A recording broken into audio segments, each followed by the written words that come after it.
in God's image. We all were created in God's image. So it's important to me, I had to find out if we're all created in God's image, where is the feminine essence of God?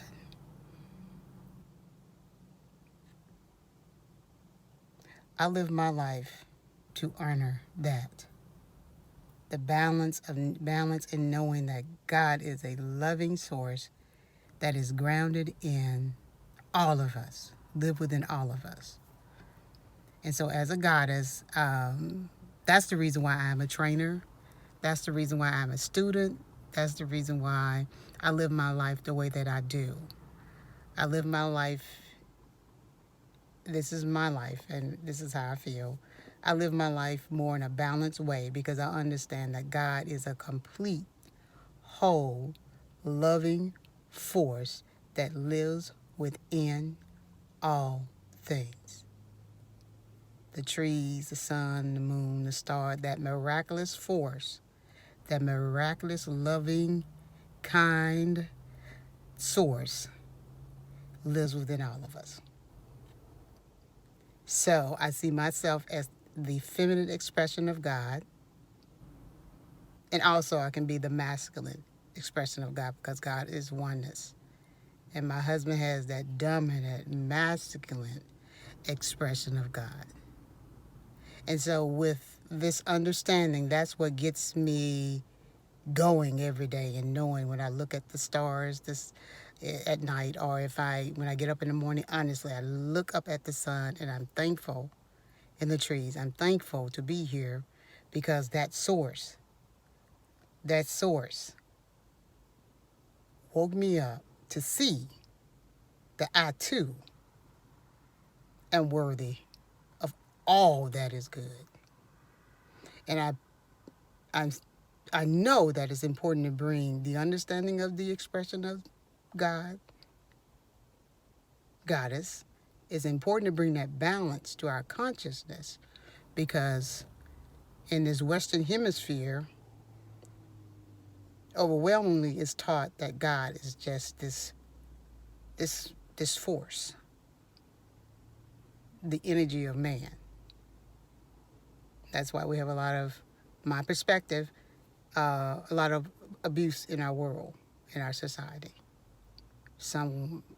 Somehow it was translated that God was this force that wanted to dominate the world. But that's not my perspective, and that is not my knowing, and that is not how I live. And I'm saying all of this to say that it's important to me that every woman in general understand that there's a goddess that lives within her because God wants the best for her, and you too were created in her image. No matter what faith you're a part of, you don't have to change anything. Just know that when you encounter any type of imbalanced soul that says that you're not worthy of truth, honesty, and love, they're void of God. Never tolerate any type of abuse, any form of disrespect, any form of someone trying to diminish who you are. They're godless. Now, we all have our lessons to learn. I'm almost 57 next week. And as a black woman raised in this Western hemisphere, as a black woman, I've seen a lot and my body has felt things. Just living in this culture, black women tend to inherit a lot of nonsense based off of society's ignorance. But at the same time, I'm here to tell you that I don't own any of it. It cannot diminish me. It cannot make me bow down to it. I stand tall in knowing that I am one with God, and anyone who comes towards me with a misunderstanding that they have the right to be disrespectful towards me, move aside. Because I believe in the love of God. That's what God is. God is nothing but love. And in my loving relationships with my family and friends, that's what I want to share. So as a trainer, as a physical, mental, and spiritual coach, what I would like to do is share with you not only the physical aspects of myself or how important it is to be physically fit. It's also important to be mentally fit and sound and spiritually grounded in the understanding that you're worthy of nothing but respect. Nothing but respect. And that respect starts with honoring the self enough to know that I am not only my body and my experience or my experiences that I've inherited in this world, especially black women. We as black women or women of color, we are not those things, and we do not have to continue living within the confines of the idea that the label that this society has placed upon us, that we must continue to allow anyone to come towards us with disrespect. Even some women, there are some women that's very disrespectful of women. It's, you know, that's I mean, we're all human. But with the awareness that, for me, I love all women. I love all people, Honest, I love all. I have to explain this, and I will explain more in my videos. I don't see no separation between us. Male, female, child, the gender, there's no separation between us. For me, in my mind, the world created that. Not the world, the social system. The world is a wonderful place because we didn't create that. The world, the sun, stars, moon, we didn't create those things. The world is a wonderful, wonderful, wonderful place. But the social structure we're residing in sometimes can feel really harsh and judgmental. I believe that every being must have a right to express themselves as long as you're not harming anyone else. So I just had to say that. But I'm looking forward to sharing with my YouTube family. I would like to talk about, I call it your physical, mental, and spiritual self through activities and engagement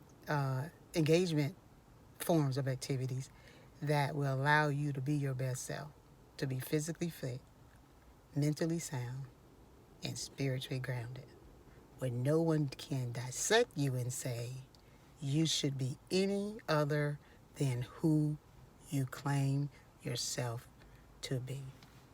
And you embrace you before trying to embrace anyone else or allowing anyone else to say that they are embracing you. You have to embrace yourself first. Fall in love with yourself. Not in an egocentric, selfish way, but acknowledging that your God, your source, created you to do so. Without you, what is there? There isn't anything without you in this realm, in the world, right?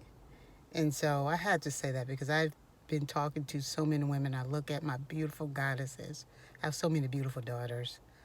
My daughters and sons. I have wonderful sons also. But speaking today about my daughters and all the things that so many are, are carrying around within their memory and their soul from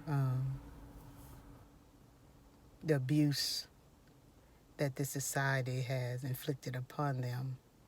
I did not want to tell you that it's important for you to think about exercising every day first.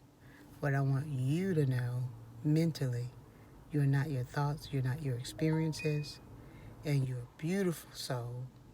And I want you to know that no matter what has happened to your body, it is not you. your spiritual self, the invisible you. I call it the third eye. It's almost like, I will explain this more in my video, in some coming up in some of the videos. But anything we experience in this world is outside of us.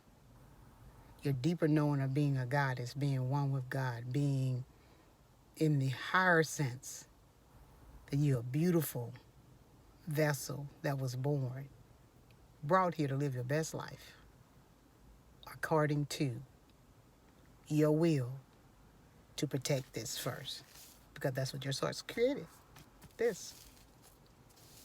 So when you find it within yourself, when you find that you can forgive those for what they did not know, the harm that has been bestowed upon your body, your mind, impacting your spirit, where you can't see yourself completely. Forgive those people outside of you that has impacted your life in negative ways, so that you can embrace yourself again and know that they're no part of you. Then you can make a choice to forgive them, rather you have them in your life as you move forward. You can have them in your life as you move forward, or you do not have to have them in your life. But the forgiveness is important, so that you can see how great and wonderful, divine, supreme that you are. So basically, that's how I live my life, honestly, on a daily. So as I started to share my workout routine, share my philosophy, I hope you come along with me while knowing that you're the most wonderful person on this planet, and I believe in you, and I want the best for you before it's time. This is one of my other living philosophies too. You know, we're all born to leave this planet, and it's always important to remember that you were sent here for a reason. Before you leave this planet, embrace yourself enough to love yourself so fiercely. Fiercely mean with all your being, that no matter what has happened in your past, whatever is happening in the present tense that's not a part of who you are, so you can, move those things out the way. Take your time, but move them out the way. Your objective is to live your best life and know that your life has meaning. That's it. Your life has meaning, and you're here for a reason. And it's not only to serve other people. You do that after you start serving yourself. And that's what I'm all about, serving other people, because, honey, I know how to serve me. I really do. I love me, but at the same time, it allows me to love children 100%. In young people. All young people. I love all people, but I love